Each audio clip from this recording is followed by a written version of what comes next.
poder, né? Prazer é poder para as pretas, tinha que ter Elânia Francisca. E eu gostaria que você se apresentasse, Elânia, para a gente, por favor. Me chamo Elânia Francisca, tenho 36 anos, sou moradora do extremo sul da cidade de São Paulo, numa região periférica chamada Grajaú. Sou psicóloga de formação, tenho especialização em gênero e sexualidade, fiz o mestrado em educação sexual, tenho um projeto chamado Sexualidade Aflorada. Lindo! Trabalho com sexualidade voltada para o público infantil e juvenil periférico. É muito, muito bom saber e me reencontrar com as irmãs nesse lugar. Mas isso é só resultado da riqueza que a quebrada nos dá. E esse é o ponto. Por isso que a Elânia está aqui. Porque é óbvio que, enfim, tem tantas outras irmãs e outras pessoas refletindo sobre sexualidade de lugares titulares, de lugares, né, com esse crivo euro, patriarcal, referenciado. Mas o que nos interessa aqui refletir sobre prazer como uma via de poder é a partir do nosso lugar. A Elânia está sendo convidada hoje para falar para a gente sobre sexualidades e infância. É óbvio, com esse recorte racial e social, né, que é muito importante a gente refletir. E a menarca, né, que é a primeira menstruação, é um marco na vida de todas as pessoas menstruantes. E trabalhar a menarca, a infância e a transição da infância para a adolescência, para outras etapas do nosso desenvolvimento humano, nem sempre é visível na correria da quebrada. E eu queria muito que você falasse sobre isso, assim, é a primeira coisa. Vou falar um pouco da minha experiência enquanto menina periférica, para dizer também da onde eu vou pensando as coisas, né? Pensando a menarca, a menstruação, por exemplo. Quando eu era pequena, então uma coisa importante de dizer, né, que com relação a títulos acadêmicos, por exemplo, que quando eu era pequena, a minha mãe dormiu 3 dias na porta da escola para fazer a minha matrícula. Eu tinha acho que 7, 8 anos. E eu sempre digo, quem me inseriu nesse meio acadêmico e tal foi minha mãe, que conseguiu ali estar para mim fazendo todo essa minha entrada para, enfim, conhecer um pouco mais sobre o território mesmo, porque a escola era um espaço de socialização também para nós ali no Grajaú, sempre morei aqui. E aí, quando eu era pequena, eu sempre pensava que eu queria muito menstruar. Pensava, eu quero muito menstruar, eu quero muito ficar menstruada, eu acho muito legal. E quando eu era pequena, eu via minha mãe fazendo absorventes de pano, porque, enfim, tinha uma questão que ali naquele momento envolvia uma questão econômica, mas também envolvia um ato de nós nos sentávamos e dobrávamos o pano, né? Então sentava eu, minha mãe, as minhas irmãs, a gente dobrava o pano e a minha mãe dizia, isso aqui eu vou usar, e ela ia explicando o que ela ia fazer e naquele momento ela já praticava a educação sexual com a gente. Eu entendo que praticar a educação sexual também é a gente se sentar e falar de forma afetiva sobre a nossa corporeidade, né? E Nossa, era o que minha mãe total. fazia, né? Então a gente precisa falar de forma afetiva sobre a nossa própria existência, porque existe aí todo um ambiente criado para que a gente não olhe para o nosso corpo enquanto potência, enquanto afeto, né? Principalmente nesse lugar que a Bell Hooks vai falar de que a gente tem uma sociedade que nos incentiva a ter o auto-ódio, e construir o auto-amor também é um movimento de resistência, um movimento de existência. E a minha mãe ali dobrando os paninhos fazia esse movimento de construção do auto-amor com a menstruação, e eu queria muito que aquele momento viesse, né? Então eu ficava, eu quero muito menstruar. E aí dos 12, 13 anos, menstruei. Quando eu menstruei, eu me senti muito mal, porque eu pensava, eu achava que ia ser sangue, né? E naquele momento, para mim, veio uma borrinha marrom. E eu falava, mãe, eu não menstruei direito, não sei menstruar. E ela, com muito afeto, novamente, com muito afeto, com muito carinho, foi me dizendo, olha, vamos ver o que está acontecendo, né? Acho que pode ser assim. Com as adolescentes, com as meninas e meninos aqui na região, quando a gente vai conversar sobre menstruação, a gente conversa menstruação com todo mundo, né? E a gente teve uma vez, eu fiz uma atividade que era para falar sobre menstruação, sobre a menarca, que é a primeira menstruação, para falar sobre a menarca, a gente fez com groselha. Pegou um vidrinho de groselha e fomos conversar sobre o que o vermelho significa para nós, o que esse vermelho tem de significado. Teve um dado momento que, então, no primeiro momento, as adolescentes passavam o vidrinho e falavam, ai, que nojo, não quero nem encostar. Depois, no final, a gente já estava passando o dedo, chupando a groselha e falando, nossa, vamos conversar sobre isso, né? Vamos conversar sobre a menstruação, sobre a potência do nosso corpo, né? É claro que a menstruação não é um suco de groselha doce, mas ali naquele momento a gente pôde tirar daquele lugar de asco, de nojo, da cor vermelha, inclusive para sentar e conversar. Então, tenho realizado essas atividades com as meninas para a gente pensar o auto-amor enquanto um movimento de autocuidado e um movimento também de romper com o auto-ódio. Sabe, Elânia, eu tenho total identidade, assim. Uma coisa que fica muito evidente para mim é o quanto nos anos 90 e início dos anos 2000, revistas clássicas na época, né? Capricho, Atrevida, não representavam a gente, né? A gente não se via naquela realidade, nós não tínhamos, eu não sei você, mas eu não tinha as mesmas, não era a mesma coisa. Por exemplo, eu lembro que aquelas revistas falavam de se trancar no quarto, ter o seu espaço, se tocar. E eu pensava, gente, aqui em casa eu não tenho essa privacidade.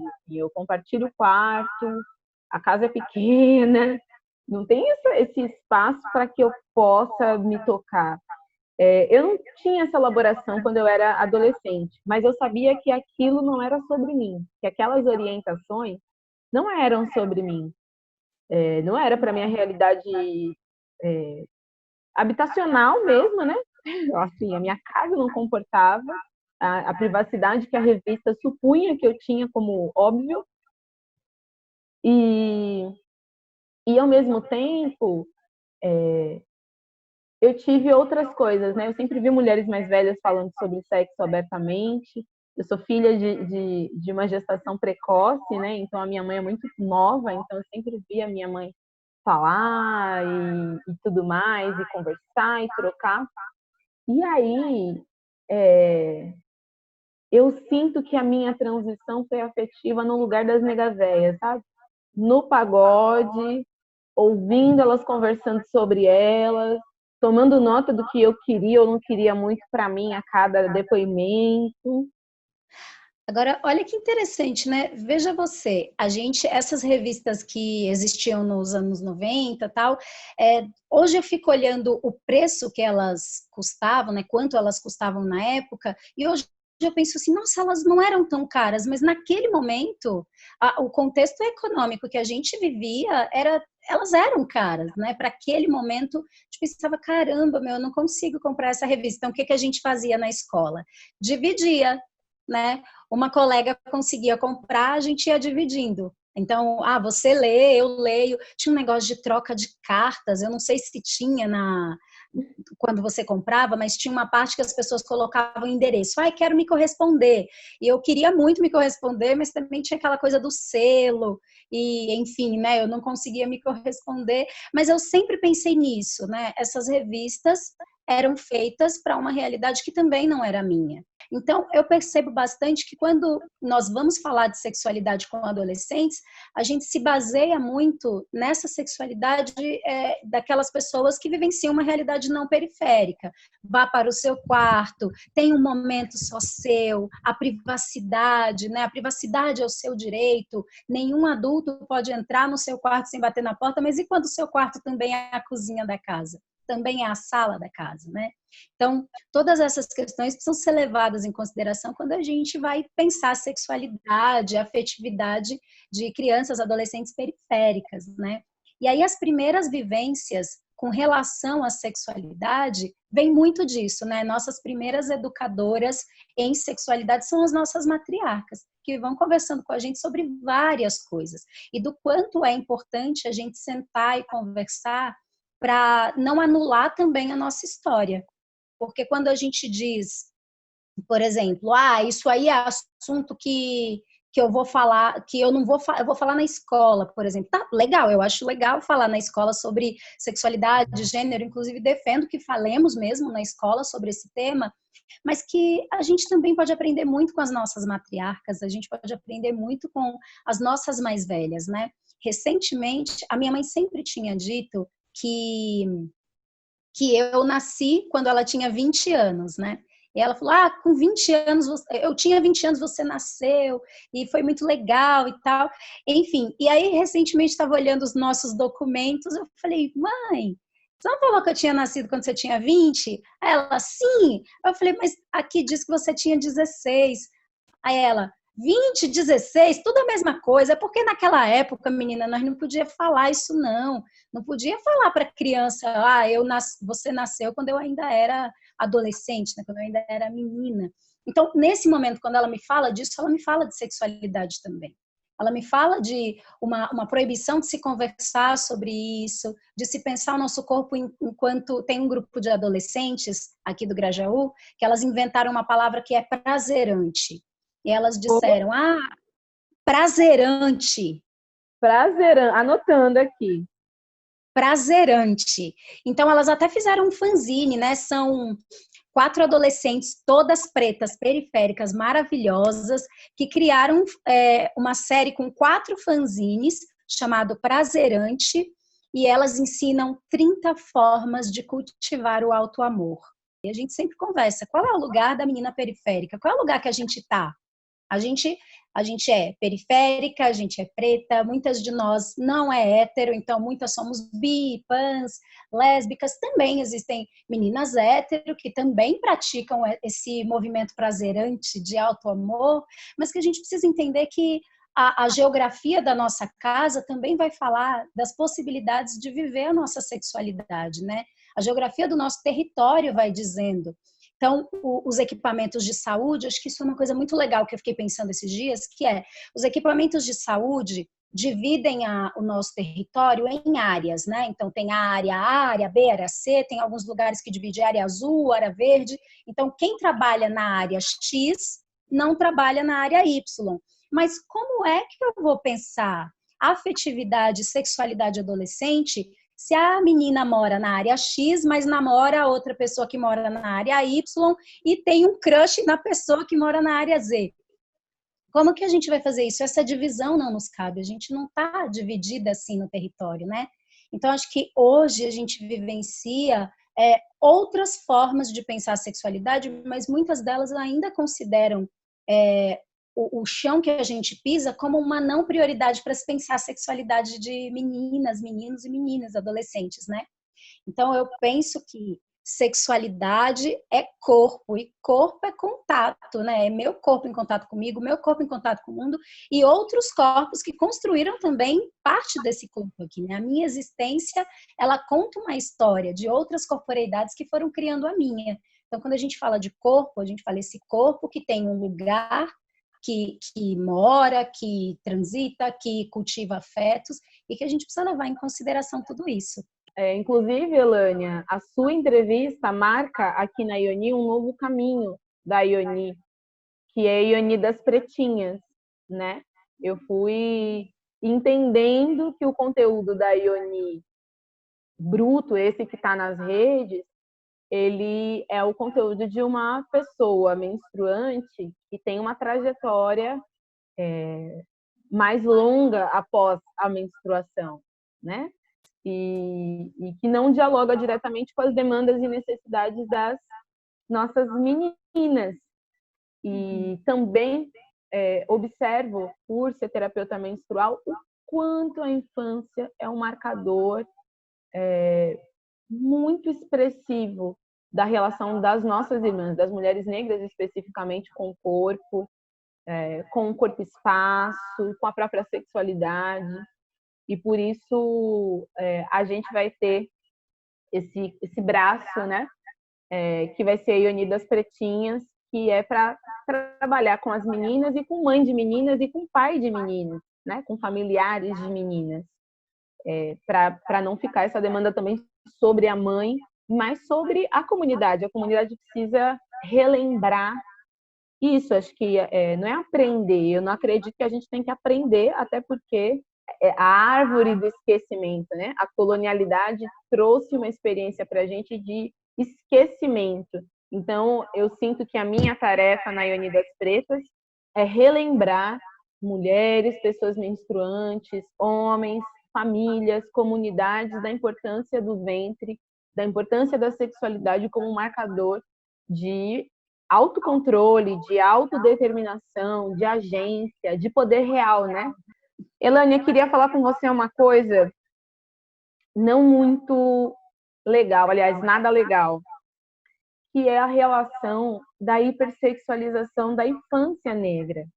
Então, esse é um assunto muito difícil, inclusive, né, para a gente pensar do quanto existe aí uma hipersexualização do corpo da criança preta. E aí a gente sempre fala, né, toda vez que eu tenho a oportunidade, a possibilidade, eu sempre falo que a gente olha para a menina e para o menino pretinho, sempre com um olhar hipersexualizado.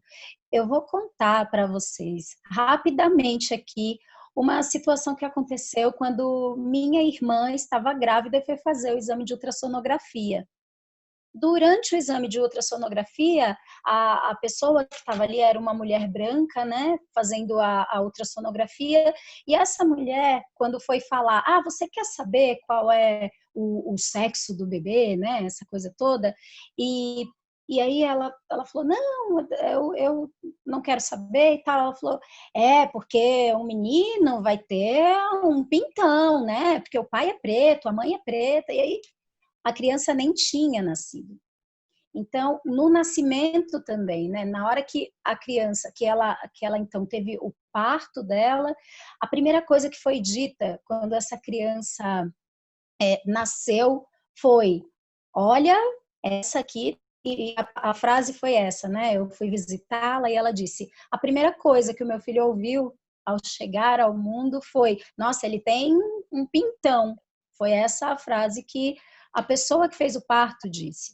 Então, parece uma coisa, né, que fica muito banalizada de dizer, tá tudo bem dizer isso, né? É uma brincadeira. Mas o quanto isso fala também, nossa, esse não negou a cor, né? Olha o tamanho do pinto dele. Para uma criança preta que vai aprendendo desde pequenininha que aquele corpo pode ser público, qualquer pessoa pode falar o que quiser sobre a corporeidade, sobre a existência dessa criança, né? E dessa coisa das meninas também. Então, o menino pretinho vai sendo dito ali para ele, menino do pinto preto, do saco roxo, essas coisas todas, e para a menina vai dizendo, nossa, você vai dar trabalho, você vai ser uma gracinha daqui a pouco, hein? Nossa, seu pai vai ter trabalho, sua mãe tem que te segurar. Então, tudo isso vai dizendo de uma hipersexualização já na infância preta. Então, já na infância vai se dizendo dessa hipersexualização das meninas, a hipersexualização de meninos, a hipersexualização que olha para esse corpo enquanto um corpo objeto e não um corpo que também está recebendo informação e pensando sobre ela, né? Então, eu também estou pensando sobre o que você está dizendo sobre o meu corpo, né? E muitas meninas vão percebendo essas violências na adolescência, mas ali lá para os 16, 17 anos. Até então, essa infância, ela é vista como a criança, né, vai pensando, tá tudo bem, é só uma brincadeira, é só uma fala que estão dizendo, né, sobre mim. Mas eu conheço meninos, por exemplo, que dizem, qualquer coisa eu mostro o pau. E a gente vai conversando com os meninos, mas o que acontece que, se você está duvidando que eu sou homem de verdade, eu vou te mostrar o meu pau, você vai ver o meu pau e tal. E um menino falou, aqui, minha filha, aqui é negão, aqui tem o pauzão, ele falou.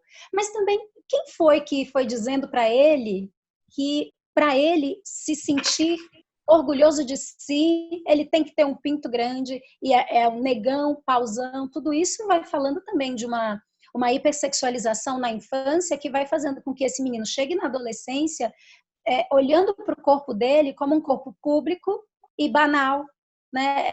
Essa relação com o meu corpo, as meninas falam assim do meu corpo, todo mundo fala assim de mim, tudo bem, é um elogio. A gente corre o risco de ir pensando que essas violências, e eu costumo dizer que é violência contra a sexualidade. A gente costuma falar da violência sexual, aquela que tem o toque, que alguém tirou uma foto, que alguém divulgou a sua imagem, isso também é violência. Mas pedir para um menino mostrar o pênis dele é uma violência, né? Dizer para uma menina que ela vai virar uma morena, né? Porque é sempre isso, uma morena, uma mulata, muito linda, muito, nossa, você vai ser muito linda quando estiver grande, né? Você será alguma coisa, porque agora você realmente não é nada, né? Você não é algo agora. Mas você será muito linda, será muito maravilhosa, vai se banalizando a relação da menina, do menino com o próprio corpo, a ponto de, quando acontecer uma violência contra a sexualidade, nem perceber que aquilo é violência. Socialmente, a gente nem percebe, a gente nem considera que é uma violência. Falar disso com você, poder trazer isso em uma série de entrevistas, né? Que é poder, né? Prazer é poder para as pretas. Prazer é poder para os pretos. Prazer é poder pres pretes, né? É pensar a dimensão do despossuir de poder que a estrutura genocida, patriarcal, racista, misógina, homofóbica começa a promover quando a gente esquece toda a beleza da travessia, né, da infância para a adolescência, e a comunidade está articulada para pensar o de maior e o de menor. E eu sinto que isso faz a gente esquecer como éramos quando nós tivemos 11, 12 anos, né? Porque agora o marcador, por conta essa articulação da segurança pública, a militarização, enfim, tudo que os territórios de maioria negra vivem, infelizmente, e não só no Brasil, mas no mundo, porque é uma articulação transnacional, racial, isso marca o corpo. Não por menos, de maneira transnacional, a gente está reivindicando a Audre Lorde aqui, né? O erótico como poder é a articulação dessa mulher lésbica, preta, norte-americana, que entendeu que o prazer era um elemento revolucionário, antipatriarcal, antimisógino, antirracista, anti-eurocêntrico, né? Então, enfim, estou aqui fazendo um brainstorm de ideias ao te ouvir, porque eu realmente não trouxe essa temática como tem que ter. Temos que falar de menarca. Temos que falar de menarca e tem que ter Elânia Francisca. É alguém que tem todos os predicados, mais uma vez, institucionais, todos os títulos que nós nos orgulhamos, mas não só, não basta. Eu sinto que isso não basta. Eu tenho visto que tem uma gourmetização desse debate e você foi a pessoa que eu pensei, cara, eu vou conseguir falar e ouvir e, óbvio, repassar a partir de um canal do YouTube, do próprio Instagram da Ioni, esse debate num lugar responsável, gostoso, prazeroso, mas também lúcido, diante da conjuntura que nós, pessoas pretas, ainda atravessamos nesse mundo. Elânia, por favor, se você quiser complementar, eu quero te ouvir.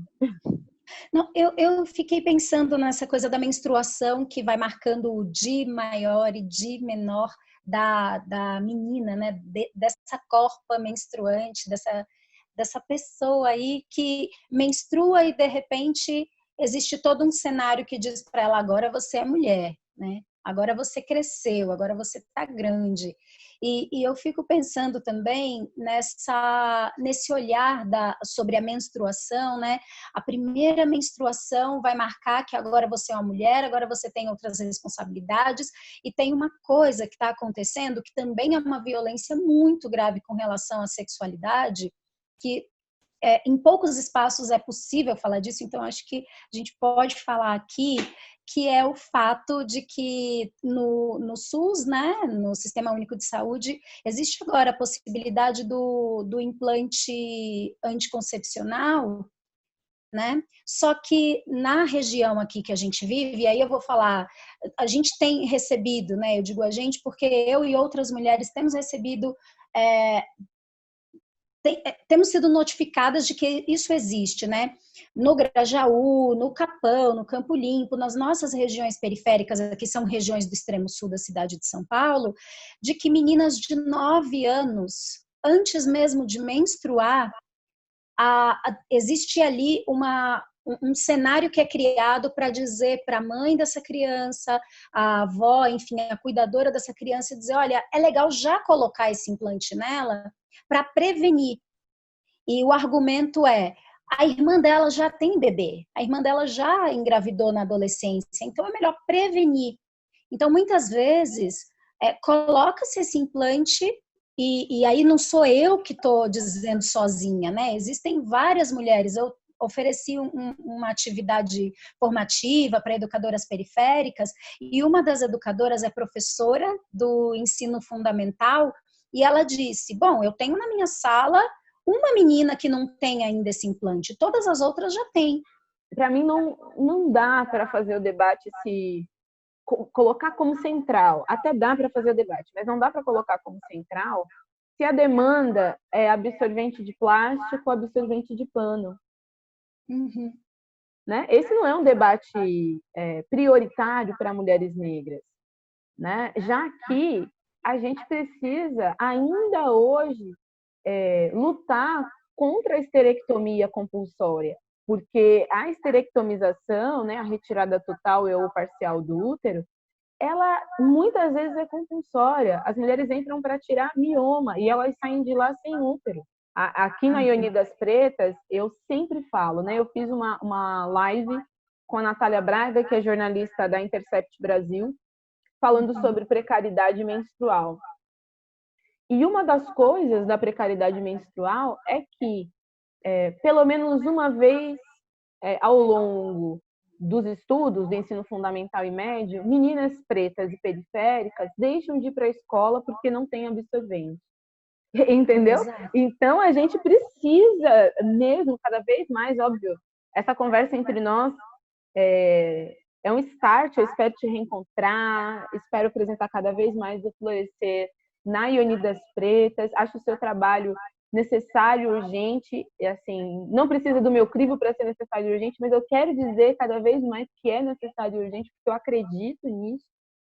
E Ioni das Pretinhas é uma forma da gente trocar entre mulheres, mas também intracomunitariamente, como a gente está recebendo esse momento da travessia dessas meninas. A gente está indo para o final, Elânia, infelizmente, mas eu quero muito que a Elânia falasse um pouco mais da Elânia, como esse projeto a Florescer, projeto com essas meninas, essa experiência prazerante, como que ela reverbera para você? O que ela, aqui na Ioni, a minha frase mantra é eu me curo te curando, né? E eu sei que esses projetos nos curam em muitas medidas e eu gostaria de ouvir você falar em que medida, o que te trouxe de maravilhoso esse ofício aí. Carol, eu tô há 10 anos pensando sexualidade, pensando infância e adolescência, e aí muitas vezes eu penso assim, cara, eu sou adulta, né? Eu tenho 36 anos, sou uma mulher adulta, minhas amizades estão fazendo décadas, né? É isso, somos adultas. E aí pensar infância, adolescência preta, pensar prazer, enquanto pensar prazer junto com crianças, com adolescentes, e esse prazer para além desse lugar de hipersexualização, porque toda vez que a gente fala de prazer, pensa-se muito na hipersexualização, mas toda vez que eu encontro um grupo de meninas que montam um projeto que se chama Prazerante, eu já estou pensando assim, nossa, a criança que eu fui, a adolescente que eu fui, se sente um pouco abraçada, sabe? É como se a criança que eu fui, a adolescente que eu fui, a mulher que sou, sinta que, nossa, as barreiras que eu encontrei, as dificuldades que eu encontrei, elas não serão encontradas por outras meninas. E que bom que dentro da sexualidade aflorada a gente consegue construir isso. Eu gosto desse mantra que você diz, né? Eu me curo te curando, vou até pedir licença para dizer, então, agora, e dizer que, nossa, eu aprendo sobre mim quando eu escuto meninas falando sobre si, meninos, menines. Eu acho que esse trabalho, ele é para além de trabalho nesse lugar de emprego, essa coisa toda, mas é uma possibilidade de a gente pensar sobre corpo, sobre existência, sobre ser e ter orgulho de ser pretinha periférica, e de compreender que seu corpo é seu e que praticar o auto-amor, o autocuidado, é um movimento de luta e de afeto consigo mesmo, né? Eu me sinto muito feliz de fazer esse trabalho, faço com muita seriedade, com muito carinho, com muito cuidado, e, enfim, cada vez que uma adolescente, menino, menina, menine, conta para mim de suas vivências, né? Um menino recentemente me falou de amor. Ele falou, cara, eu tô amando e tá sendo muito bom.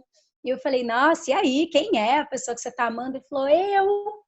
E eu falei, uau, que máximo, porque ele está me falando de uma masculinidade que permite olhar para si enquanto amor, também olhar para si com gentileza.